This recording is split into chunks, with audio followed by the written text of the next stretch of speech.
Bueno, y estos son datos que el gobierno parece no querer ver. Una familia tipo que alquila hoy necesita en la Argentina más de 65.000 pesos por mes para poder vivir. Vamos a presentar a un economista que nos está acompañando, Nicolás Pertierra. Gracias, Nicolás, por venir. ¿Qué tal? Buenas Bueno, tardes. este informe lo realizaron ustedes, ¿no? Sí, desde el Centro de Estudios Económicos y Sociales Scalabrini Ortiz trabajamos la problemática de la vivienda, la problemática habitacional, tanto en la Ciudad de Buenos Aires como en Rosario, midiendo lo que se necesita para poder afrontar un alquiler y también complementando eso con la canasta básica que sigue aumentando todos los días. ¿Cómo hacía para vivir hoy una familia? Una familia tipo necesita básicamente para afrontar tanto la canasta básica alimentaria como un alquiler, un piso de 64.000 pesos. Esto se hace evidentemente muy difícil de afrontar y hace que sea necesario recortar gastos, recurrir a algún endeudamiento, como es el caso de los jubilados, de la asignación universal por hijo. Se tienen que cubrir estos aumentos de costos del costo de vida con el endeudamiento de las familias, básicamente. Ahí estamos viendo un alquiler promedio de un monoambiente en la Ciudad de Buenos Aires, ronda los 14.000 pesos. Exactamente, un valor que supera el valor del salario mínimo vital y móvil, que hoy está en los 12.500 pesos. Y ni hablar de una jubilación mínima que está en los 10.000 pesos. Y para trazar y entender algún tipo de comparación, ¿eso es debido a que no ha aumentado más el salario mínimo vital y móvil o la jubilación mínima, que lo que aumentaron los alquileres, el desfasaje está ahí? Sí, exactamente. Los alquileres vienen siendo un problema, particularmente en los centros urbanos sobre todo, que se hace cada vez más difícil de afrontar. Tiene que ver también con cómo está pensada y la ausencia de una política clara de vivienda que permita ampliar la oferta y solucionar este problema.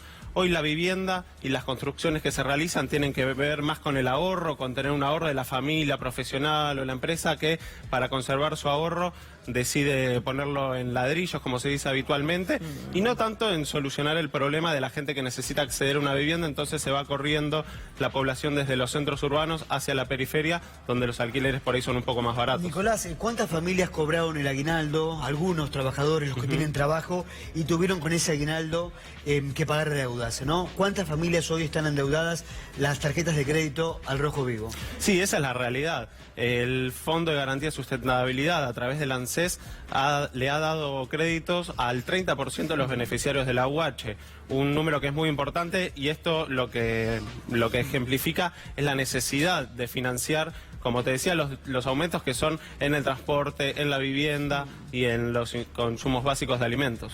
Ustedes se focalizan en esto porque los datos en general excluyen la vivienda. Cuando uno analiza, digamos, lo que necesita una familia para sobrevivir, no habla de vivienda, no incluye la Exactamente, vivienda. y tampoco están contemplados algo que es un componente muy importante, que son las expensas en los casos de los edificios, que pueden representar un 30% del alquiler. Se pueden destinar tranquilamente entre 2.000 y 3.000 pesos más solamente a pagar las expensas por los fuentes aumentos que tuvieron los servicios básicos.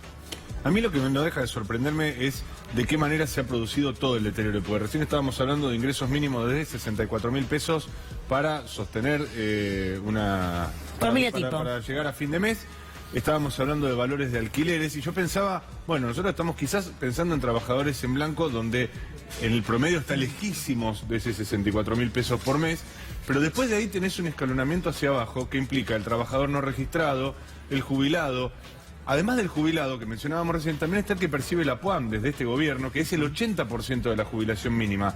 Y por debajo de eso tenemos, obviamente, trabajadores precarizados, tenemos empleados en negro, tenemos desocupados. Con lo cual, estábamos hablando de la punta de la cadena. Y lo que yo a veces me pregunto y les pregunto a los especialistas y a los estudiosos en esta materia es, ¿cómo es que no hay un estallido? Porque en realidad estamos hablando de si 64.000 pesos es lo que hace falta para vivir, y de ahí, del trabajador registrado para abajo, están todos los que no van a alcanzar nunca un monto de esas características.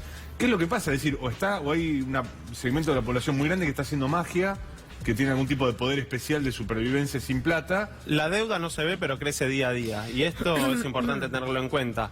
Los créditos del Fondo de Garantía de Sustentabilidad, los créditos de la ANSES a jubilados y a UH, tienen la función de posponer y hacer vivible estos 6 meses por ahí hasta después de las elecciones, porque después sí se vienen los aumentos más fuertes, sobre todo entre enero y abril del año que viene, va a ser muy fuerte los aumentos de servicios y el endeudamiento no se ve, básicamente. Preguntale a cualquiera por la calle si ha visto alguno de los cientos de millones de dólares de deuda que tomó este gobierno, eso no se ve.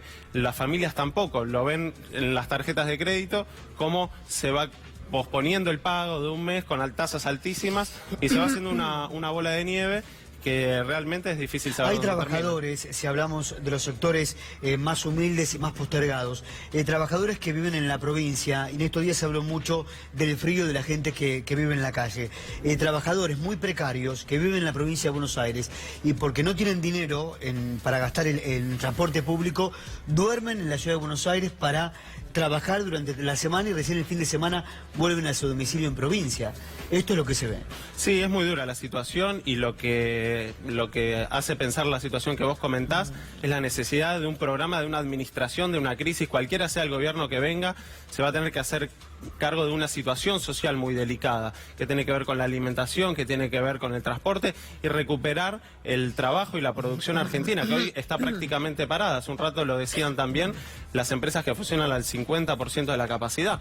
Entonces, hasta que no se recupere el mercado interno y no se generen nuevamente, se prenda la economía de vuelta, va a ser muy difícil. El sector metalúrgico está paralizado.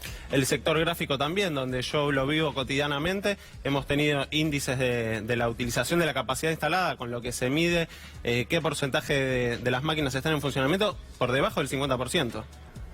Muchas gracias por haber venido y por intentar ayudar.